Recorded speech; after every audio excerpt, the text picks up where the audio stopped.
Hello, hello les gens! Salut YouTube!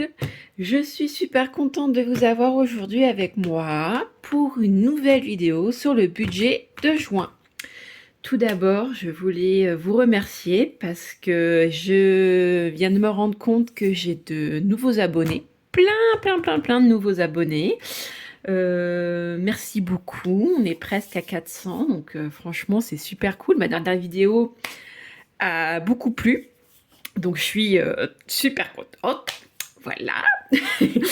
et, euh, et du coup, quand on arrivera à 500 abonnés, je ferai un petit jeu concours où je ferai gagner à 2 de mes abonnés des petites créations que je fais moi-même. Donc on m'a demandé à plusieurs reprises d'où venait ce budget planner. Eh bien, il vient de moi. C'est moi qui l'ai créé. Le classeur a été acheté sur Shein, voilà. Pour le reste, c'est moi qui l'ai fait. Voilà, voilà. On va pouvoir enchaîner sur cette petite vidéo qui risque d'être un tout petit peu longue, donc du coup, je vais pas trop traîner. Pour ceux qui me suivent sur Instagram, j'ai mis une petite vidéo sur mon deuxième essayage de Shein que j'ai reçu. Franchement, je vous avoue que je suis un peu mitigée. Il y a des choses que je vous ai pas mis parce que je me sentais pas bien dedans et que je me voyais mal en fait vous montrer mon corps, hein. Pour ceux qui ne savent pas, j'ai eu 4 enfants, donc voilà. Pour ceux qui ça intéresse, je vous laisse aller directement sur mon compte Insta et aller voir cette petite vidéo qui a été mise et me dire ce que vous en pensez. Voilà, pour ceux qui viennent d'arriver, je vais me présenter assez rapidement. Alors moi, c'est Natou, Nathalie, Nat. J'ai bientôt 37 ans. Je suis maman de 4 enfants qui ont 15 ans, 11 ans, bientôt 6 ans et bientôt 4 ans. 2 garçons et 2 filles. Je suis en couple et pacsé avec David qui a 40 ans. Nous avons une petite maison et une voiture, voilà. Nos projets actuels sont un grand voyage, un road trip qu'on va faire au mois d'août. Donc, vous allez très très vite vous rendre compte que la plupart des économies que je fais à la semaine partent dans cette enveloppe-là. Voilà. Que dire de plus? On a tendance à partir en week-end de temps en temps. Nous ne sommes pas forcément des gens qui avons des envies extravagantes, mais par contre, nous avons des projets et notre voyage en fait partie. Nous partons rarement, à part de temps en temps en week-end. Euh, En même temps, quand on a 4 enfants, c'est un peu compliqué de partir assez souvent. Voilà, nous allons continuer un petit peu notre bout de chemin et du coup, je vous fais partager ma vie sur mon compte YouTube. Voilà, sur ma chaîne YouTube. Alors, on y va. Donc, du coup, on va partir directement sur le mois de juin et vous allez voir que je n'ai pas mis mon budget en place parce que je vais le faire avec vous. Voilà. Quelle couleur je vais prendre? Je vais prendre du bleu. Ça sera pour le mois de juin. Du coup, alors, pour ce mois-là, alors moi, pour ceux qui ne savent pas, je suis assistante maternelle et je garde 3 petits bouts. Voilà, donc du coup, je me fais un budget en début de mois, je regarde un petit peu ce que ça peut donner pour le mois d'après. Et là, je n'ai pas encore validé le mois. Je le validerai d'ici 2 jours. Donc du coup, là, c'est approximatif. Ça peut bouger, je pense, entre 20 et 40 euros. En plus, je ne pense pas en moins, à moins qu'un enfant soit absent et malade. Là, effectivement, ça va évoluer. Donc du coup, j'avais prévu 2221 euros. Je ne mets pas les centimes, aucun intérêt. Donc 2221 euros, ça c'est ce que j'avais prévu. Pour mes revenus, 3 salaires. Ensuite, pour ce qui va être de mes charges, j'avais prévu 577 euros. Donc, vous allez voir sur cette feuille-là, je note pas, je ne détaille pas, d'accord? On le détaille après, par la suite. Donc, sur cette feuille-là, je note juste global combien ça me fait, en fait. Donc, on est sur les charges, on est sur du 577 euros. Voilà. Dans ces charges-là, on inclut bien sûr toutes mes charges que j'ai dans le mois, ainsi que ce que je donne à David pour la maison, parce que c'est sa maison à lui. Et du coup, moi, je participe au mieux que je peux. Voilà. Donc du coup, on est à 577 € pour tout ce qui va être mes charges fixes, hein, d'accord. Ensuite, pour ce qui va être des charges variables, alors moi, dans les charges variables, je mets en fait tout ce qui est économie. Et c'est mes enveloppes, en fait, mes économies que je mets tous les mois. Donc là, de ce côté-là, je suis à 730 €. Et je mets éco. Voilà. 730 € que je vais mettre dès le début du mois de côté dans mes enveloppes. On va en discuter ensemble après, une fois qu'on va... Je vais quand même vous montrer, bien sûr, toutes les catégories dans lesquelles je vais mettre. Après, je fais des bêtises, je crois. C'est pas là que je devais faire. Voilà, on commence. Forcément, ça peut m'arriver de faire des bêtises. Alors, je suis en train de chercher mon éponge. Qu'est-ce que j'en ai fait? Elle est là. Voilà, je cherche mon éponge pour nettoyer parce que j'ai oublié de la prendre. Hop, je fais n'importe quoi. Donc, les échos, c'est les épargnes du mois qui sont ici. Donc, c'est plus logique. 730. Et je me rappelle plus ce que j'avais fait le mois dernier, du coup. Comment j'avais géré mon coût? Comment j'avais géré? J'avais rien mis dans les charges variables. Et effectivement, moi, j'en ai pas, en fait. J'en ai pas. Donc, je sais pas pourquoi je voulais absolument mettre mes épargnes là-dedans.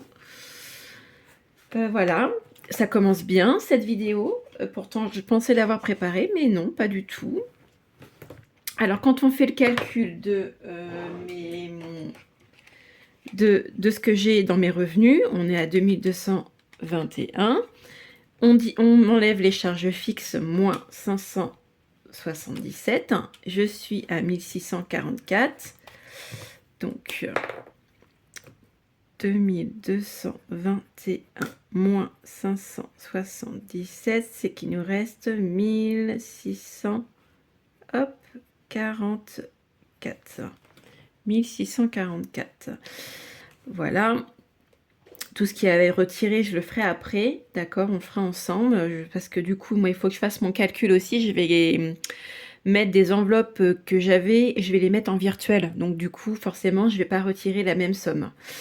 Voilà. Ensuite, on va passer directement aux charges fixes. Ça sera plus simple. Dans mes charges fixes, il va y avoir la cantine. Alors, la cantine, c'est toutes les factures cantine et garderie. C'est toutes les factures que je reçois en début de mois, que je paye, ou en milieu de mois, que je paye le mois d'après. Donc, du coup, je me suis donné un budget de 120 €. Ce mois-ci, je ne sais pas si je vais les atteindre. Mais bon, on ne sait jamais. Après, il y a l'argent de poche de mon titi. Ça, c'est mon garçon de 15 ans qui a une carte de paiement. Donc, je lui vire en fait sur son compte. On a les téléphones. Donc, les téléphones, j'ai tous les téléphones. Donc, j'ai 4 abonnements. Le téléphone de mon enfant de 15 ans, de mon enfant de 11 ans, de David et de moi. Donc, 30. Bien sûr, mon truc ne fonctionne plus. Plus 15, plus 15, plus 16. On est à 76 €. Hop. Ensuite, qu'est-ce qu'on va avoir? On va avoir Topasmat. Donc, pour ceux qui le savent, Topasmat, c'est un abonnement où j'enregistre les jours d'arrivée des enfants, les heures. Et ça me permet de calculer le salaire à la fin du mois. Voilà. Je me mets 25 €. J'ai YouTube. YouTube, mon abonnement, je suis à 11,99 €. J'ai assurance, j'ai dit 96 €. J'ai Pixpay, donc Pixpay, c'est la carte de mon fils. Voilà, pour ceux que ça intéresse, je paye 2,99 € et c'est super, franchement. Là, toute la famille peut virer de l'argent dessus pour les anniversaires, les Noëls. Donc ça, c'est cool. Ensuite, j'ai la carte de bus de mes enfants. Je mets à peu près 20 €. J'ai David, donc c'est ce que je lui vire sur son compte, donc ça va, je suis à 200 €. Et comme pour ceux qui me suivent, j'ai Shein. Shein où j'ai fait un paiement en 3 fois. Et c'est pour ça que je mets un petit peu toutes les semaines, à la fin de ma semaine, je mets un petit peu dans l'enveloppe shopping pour que à la fin du mois, je reverse ça sur mon compte et que ça me paye en fait mes achats Shein. Là actuellement, je suis à 90 € plus les 40 € que je vais mettre début du mois de juin, donc je suis plutôt bien. Donc c'est 117 €. Voilà, pour les charges fixes.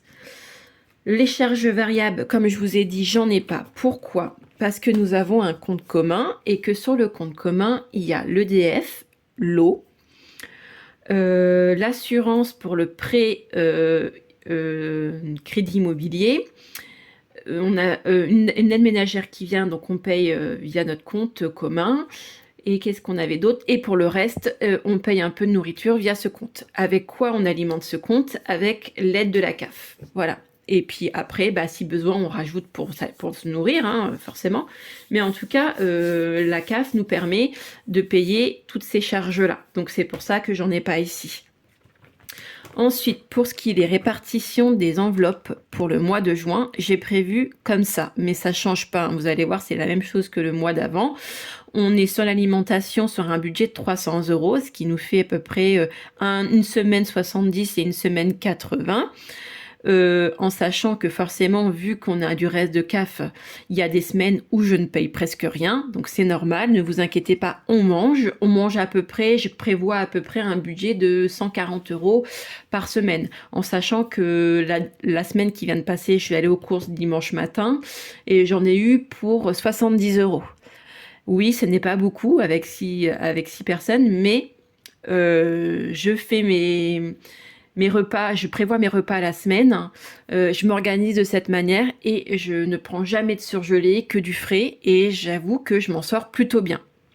Voilà, ensuite j'ai un budget essence au mois parce que je travaille de chez moi, donc forcément j'utilise rarement la voiture, qui est de 50 € et je vous avoue que pour le moment je n'ai pas encore utilisé cette enveloppe-là.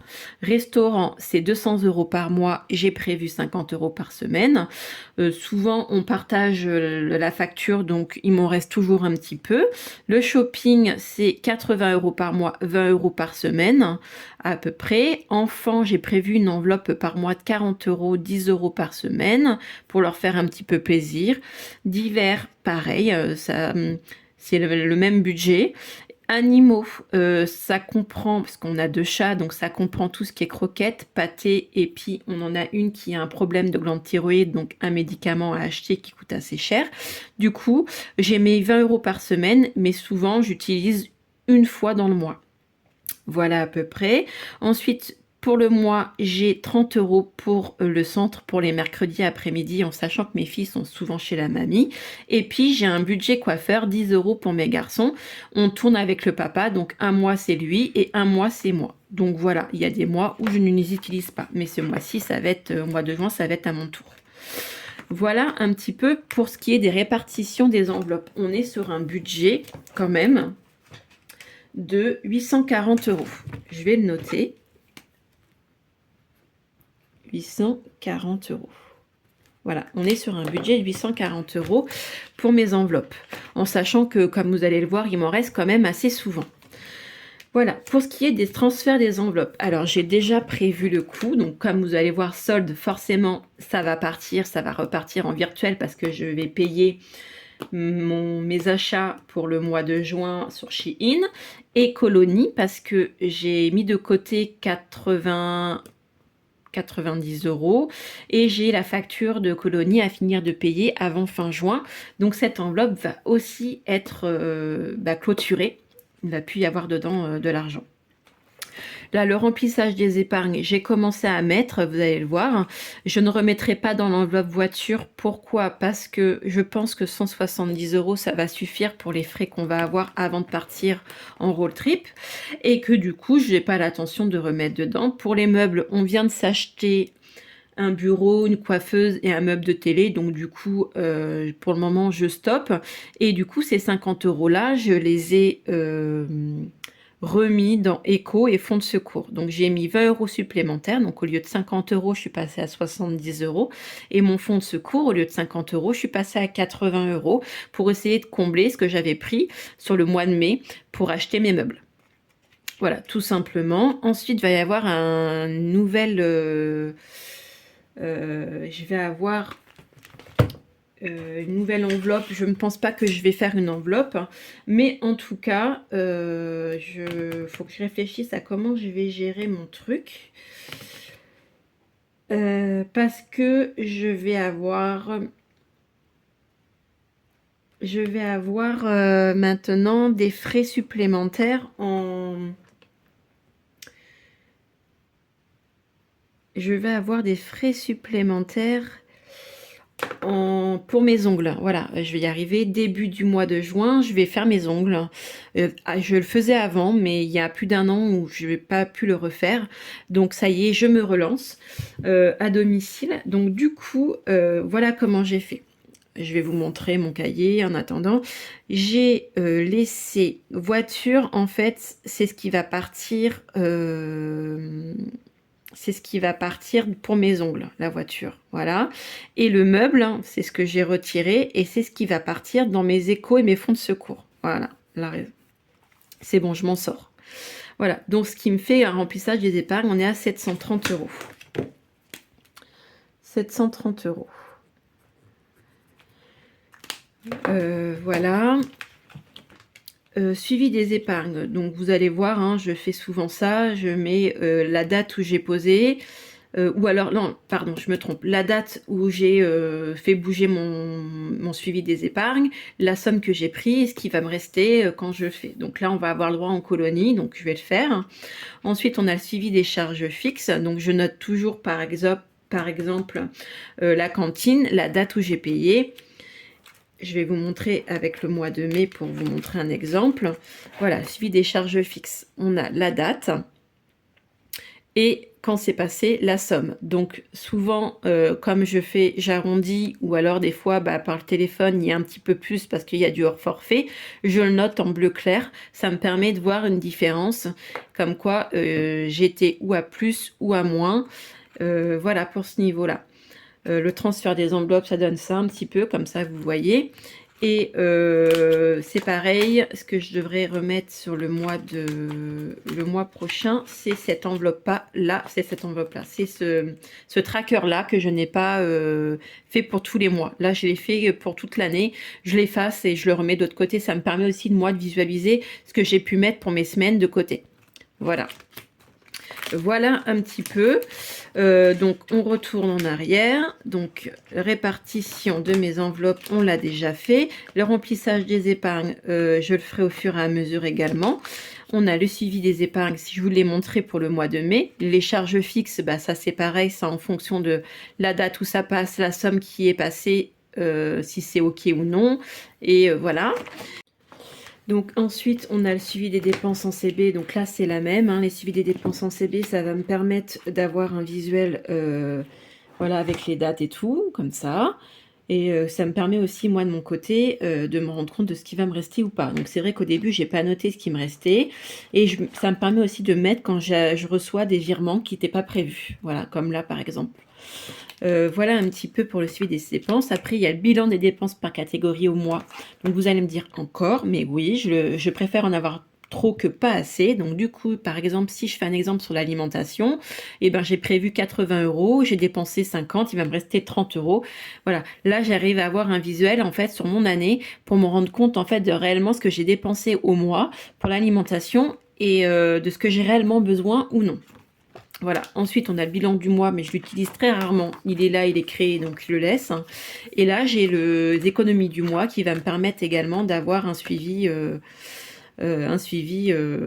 super important pour les épargnes, les défis, les centimes, enfin voilà quoi. Et ce qui va vous permettre à vous d'avoir un visuel qui est comme ça. Franchement, j'ai fait un super mois, je vous le cache pas, où j'ai énormément économisé. J'essaye de faire en sorte, parce qu'il y a la lumière, et j'ai peur que ça vous gêne. Voilà, là c'est super. Comme ça, vous voyez. Donc, j'attends la fin de la semaine 4 pour voir comment j'économisais. Mais je vous avoue que je suis assez contente de moi quand même. Malgré les achats que j'ai fait par CB, etc., etc. Voilà un petit peu. On en est où? On en est là, c'est tout. Voilà pour les économies. La préparation du budget du mois de juin. Pour moi, en fait, ça se prépare très bien. Je pense que je vais avoir un bon mois. En tout cas, je vais faire en sorte de l'avoir. Ça donne ça. En fait, vous savez, pour ceux qui me suivent depuis longtemps, que j'aime avoir mon budget planner, mais j'aime également avoir un cahier. Je fais effectivement 2 fois la même chose, mais ça me rassure. J'arrive à regarder sur les deux pour voir si j'ai pas fait une erreur, et souvent j'arrive à me rendre compte qu'il y a une erreur. Donc du coup, là, ça me permet de voir que mes charges, elles sont de 577, que mes enveloppes, ils sont de 840, et que mes économies, elles sont de 730, et que j'ai besoin de 2147 €. Voilà. Ensuite, je devrais retirer 840 plus 730, en sachant que je vais avoir du réel qui va passer en virtuel. Donc, je vais peut-être pas avoir besoin de retirer autant. Mais ça, je ferai le point avec vous sur la première semaine dès qu'on mettra dans les enveloppes pour le mois de juin. On fera ça ensemble. Et là, je vais pouvoir aussi vous montrer mon compte commun. Voilà, ça, c'est la somme que je touche de la CAF parce que j'ai rien à vous cacher. Donc, je vous montre. Le ménage qu'on a prévu. Parce que avant, elle venait toutes les semaines. Maintenant, elle vient une fois par semaine. Non, une fois par mois, pardon. Ça, c'est l'EDF, c'est ce qu'on paye. Ça, c'est la raise. Pour chez nous, c'est ça, c'est l'eau. L'assurance pré-maison, l'alimentation. Donc ça, c'est ce qui reste de l'argent de la CAF. Et ce qui est préconisé pour le mois de juin, ce qu'on a prévu pour le mois de juin, c'est un budget de 560 €. Donc de notre côté, on devra rajouter 290 €. Et ça, c'est divisé par 2. Voilà un petit peu pour ce point-là. Je pense que j'ai fait vite le tour.